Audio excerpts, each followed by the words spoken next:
ध्येयपूर्तीसाठी स्वतःला झोकून देऊन पक्षाच्या वाढीसाठी झपाटून काम करण्याची ही सुरुवात आहे। त्याचा उल्लेख अनेकांनी आपल्या भाषणामध्ये त्या ठिकाणी केला। आपल्याला पक्ष संघटन वाढवण्यासाठी आज पण काही माझ्या सहकारी मित्रांनी सांगितलं की अधिकाधिक तरुण तरुणींना, अधिकाधिक माता भगिनींना, डॉक्टर, वकील, व्यापारी, उद्योजक अशा अनेक घटकांना पक्षात आणणं आणि पक्ष कार्यात सक्रिय ठेवणं यासाठी आपल्याला सगळ्यांना कामाला लागण्याची ही सुरुवात आहे। आणि येणारा काळ हा राष्ट्रवादी काँग्रेस पक्षाचा काळ असला पाहिजे हे आपण आपल्या सगळ्यांनी लक्षामध्ये ठेवलं पाहिजे।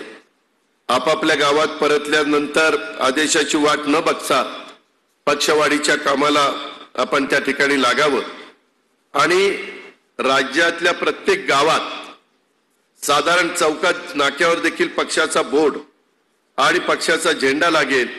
प्रत्येक गावात आळीत गल्लीत पक्षाचा नवीन सक्रिय कार्यकर्ता या निमित्तानं तयार होईल यासाठी देखील आपण काम केलं पाहिजे।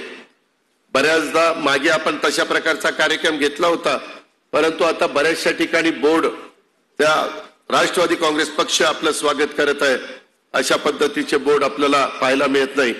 इव्हन सूरज पण इथे युवकमध्ये देखील ते आपल्याला पाहायला मिळालं पाहिजे। अशा पद्धतीनं आपल्याला इथून पुढे माझ्या आमदारांना पण मला सांगायचं, जिल्हाध्यक्षांना सांगायचंय, आपापल्या भागामध्ये तशा पद्धतीनं आपण सगळ्यांनी कामाला सुरुवात केली पाहिजे।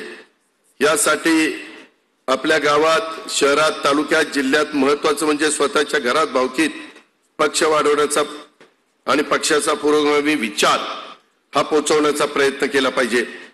नाहीतर काय होतं, बऱ्याचदा अनेकदा अनेकांच्या बाबतीत असं बघितलंय, कार्यकर्ता पक्ष वाढायला बाहेर पडतो पण तेव्हा हा असतो एका पक्षात, त्याची बायको दुसऱ्या पक्षात, मुलगा तिसऱ्या पक्षात आणि मुलगी अपक्ष आणि भावकीचा विरोध असं त्या ठिकाणी होता कामा नये हे अजित पवार सांगतो।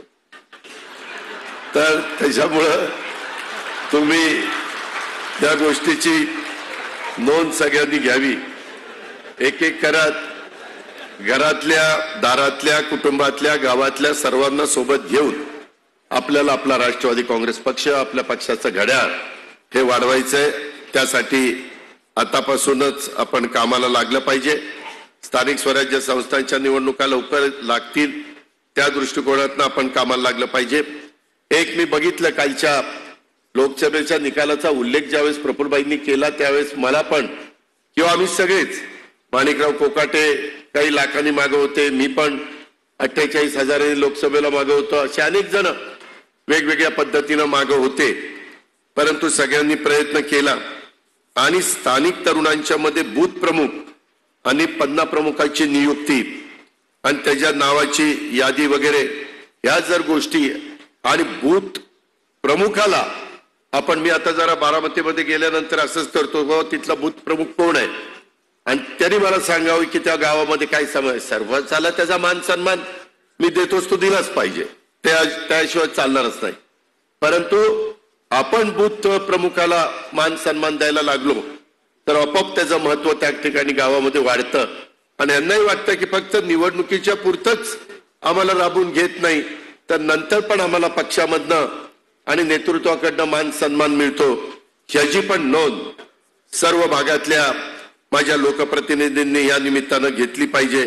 अशा प्रकारची माझी आपल्याला सगळ्यांना आग्रहाची विनंती आहे। एक लक्षात ठेवा, हा महाराष्ट्र आहे, त्याच्यामध्ये शिवशाहू फुले आंबेडकरांच्या महाराष्ट्र, एकता, त्याच्यामध्ये समता, बंधुतेचा विचार इथल्या मातीमध्ये खूप खोलवर त्या ठिकाणी रुजलेला आहे।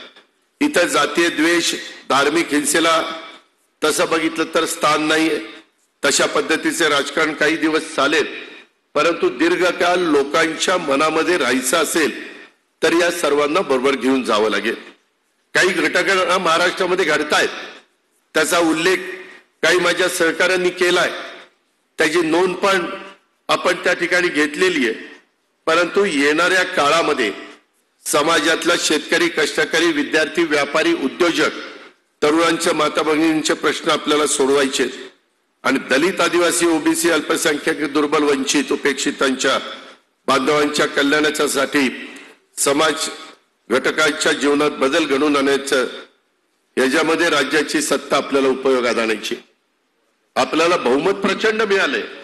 कधी राज्याच्या इतिहासामध्ये एवढं बहुमत कुठल्या युतीला किंवा आघाडीला कधी मिळालेलं नव्हतं किंवा कुठल्या पक्षाला मिळालं नव्हतं.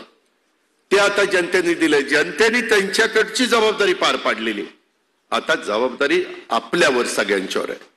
मी अर्थमंत्री म्हणून त्याचा सातत्याने विचार करतो. आज शिबिर संपल्यानंतर देखील मी बारामतीला जाऊन बक्षीस वितरण करून मुंबईला जाणार आहे.